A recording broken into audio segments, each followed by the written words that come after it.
Hey, mom friends! This is Functional Medicine for Moms, where we look at motherhood through the lens of functional medicine. I'm your host, Kelly Moline, a pharmacist with advanced training in functional medicine. From pregnancy and postpartum to everyday parent life, we talk root causes, natural solutions, and real stories from our own family's journey, plus conversations with experts along the way. Welcome back. We're picking right back up with Dr. Morgan, a nervous system focused chiropractor who works with pregnancy, babies, and families. In part one, we talked about how the nervous system really controls the body, common signs it can be out of balance, like fatigue, digestion issues, or focus struggles, how pregnancy and postpartum impact regulation, what Webster certification actually means, and signs of nervous system dysregulation in both babies and moms. If you haven't listened to part one yet, I definitely recommend starting there so this conversation makes even more sense. Today, we're shifting into actionable steps, so let's get into it. Can you explain some simple ways mom can support their baby's nervous system and what we should start doing with our own regulation?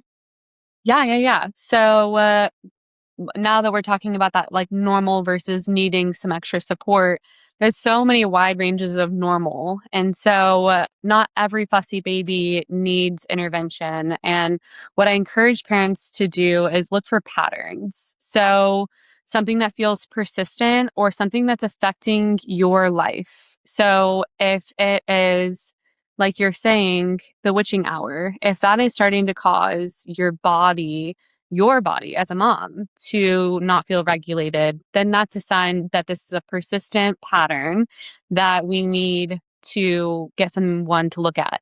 And so that's often a good time to seek extra support outside of the home.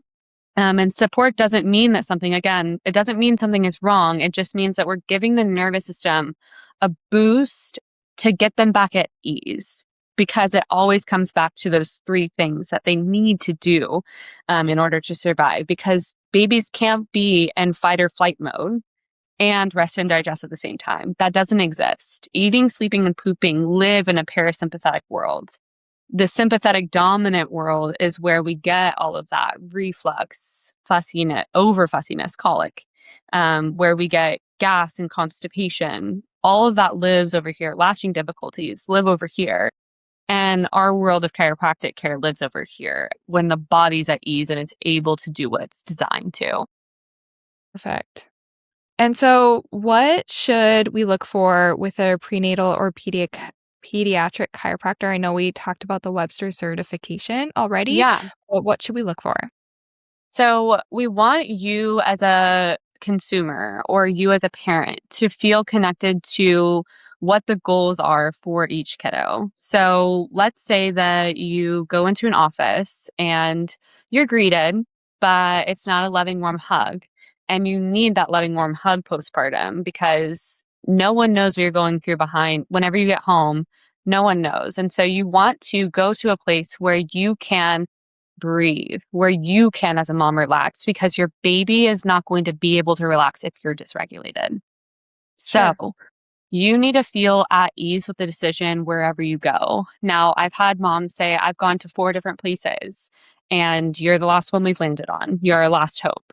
So that comes with an extra thing on my end as a chiropractor to meet them where they're at.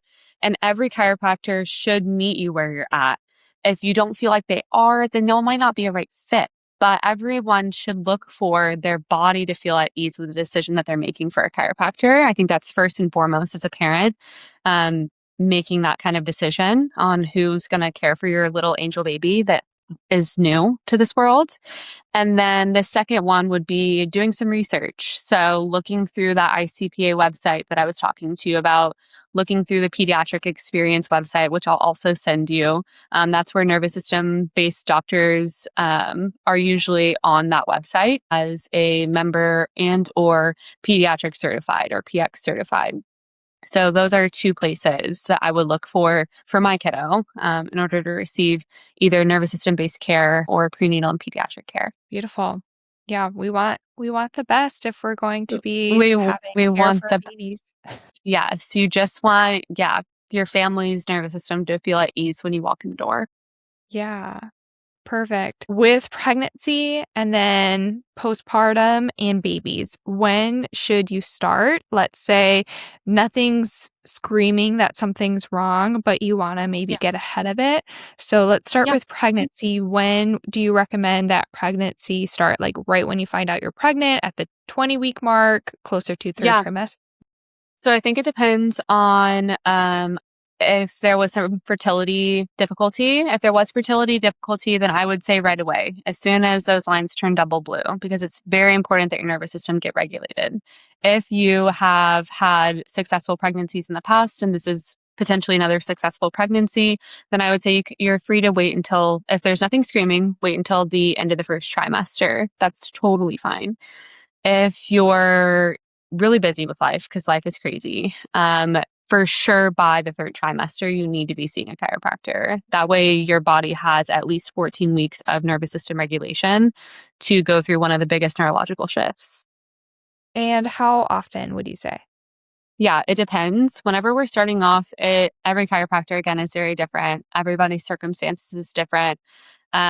Webster certification says that by the third trimester, you should be tapering off to 1 time per week. So, depending on previous history, it's so hard to know. But I would say at least twice a week would be my preference to start off with for care. And then by the third trimester, tapering off on once a week. And again, that's through the Webster certification guideline.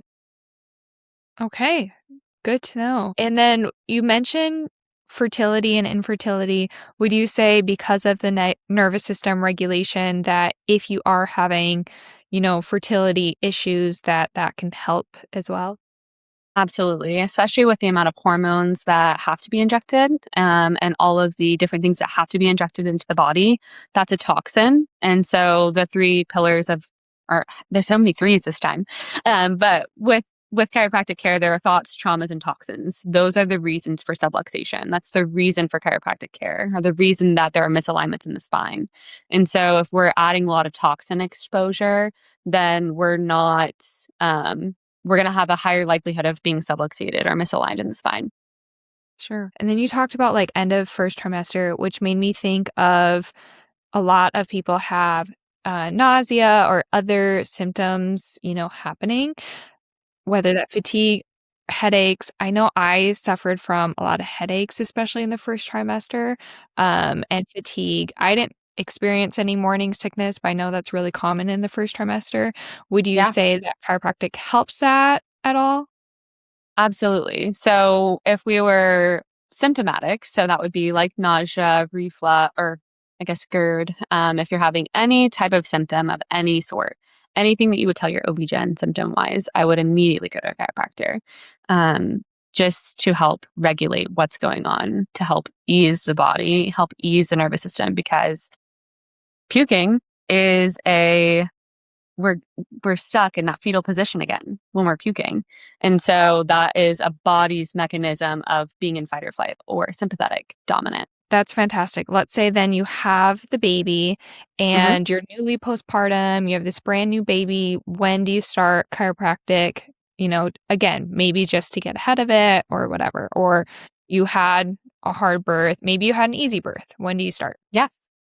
On the way home from the hospital. Really? Absolutely. Yeah. Yeah. So a lot of moms that I saw through pregnancy, I would say, call us whenever you know what day you're leaving the hospital and we'll get you in.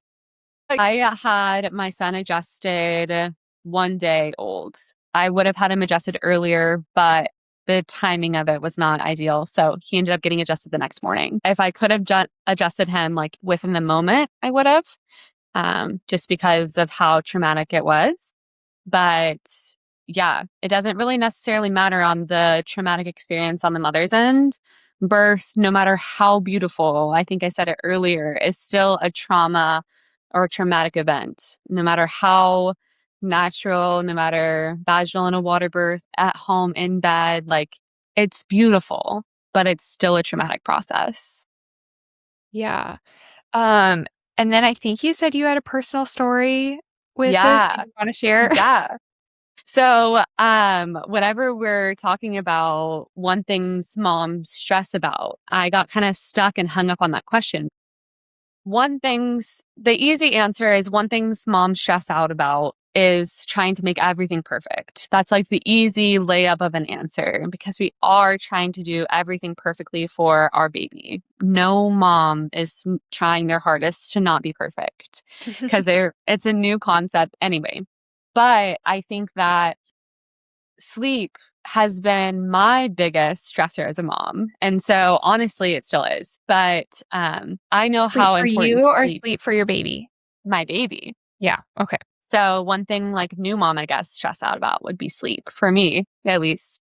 I just know how important it is for development, regulation. But my sweet son doesn't realize how important it is and never has. So I stress out actually a lot about naps and routines and making sure I did everything right, made sure that and I still do this, but like make sure he's eating the right amount of food or getting enough calories throughout the day. And I think that what I've learned from that is moms tend to stress about the biggest hurdle that they're going through. And so if moms have this constant hurdle that they're going over, and get their bodies are getting dysregulated, that's what we tend to stress out about the most. So it looks a lot different for every mom, but I mean, easy answer is we all try to be perfect, and that's just not attainable. And I'm learning that, I'm constantly learning that. But I think that every mom's stress is different. It all looks different. It's all in different font.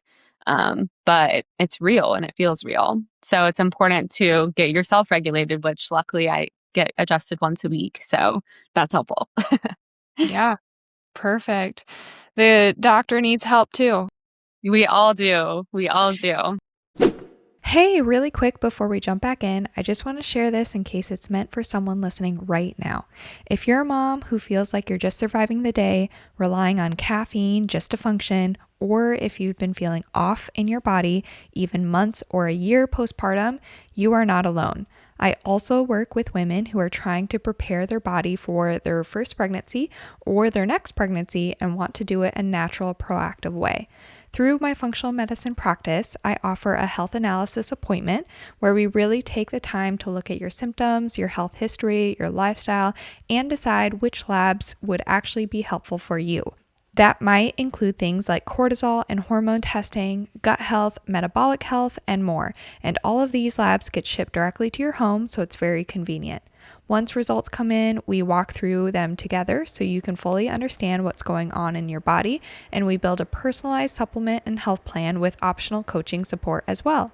The goal isn't quick fixes, it's optimizing your health naturally and giving your body what it needs to heal the way it was designed to. If this sounds like something you've been needing, you can find the link in the show notes to learn more or schedule a call. All right, let's jump back in. And what's a daily habit that helps the most? I would say getting outside consistently is the thing. At least currently, getting vitamin D, especially in the wintertime, making sure that you're getting outside. Your circadian rhythm thrives off of natural light. And so the more natural light you can get into your body throughout the day, the least likely you're going to have to supplement with vitamin D or K2 or all of the things. But getting outside, literally just breathing, in and out are the biggest things you can do daily to decrease your stress. Perfect. And then I ask everyone this, what's your advice for our functional medicine for mom listeners? I would say find a chiropractor. My advice would be as a mom, is to try to enjoy all the small moments that you get because the time is fleeting and the memories of motherhood are forever. And so we want to have a positive outlook on all of it. And so it's important that we get to smell the roses as moms. Yeah. Everything is temporary. Yeah. I heard something how babies, because they're doing stuff so slow, they're really stopping and smelling the roses and stuff, right?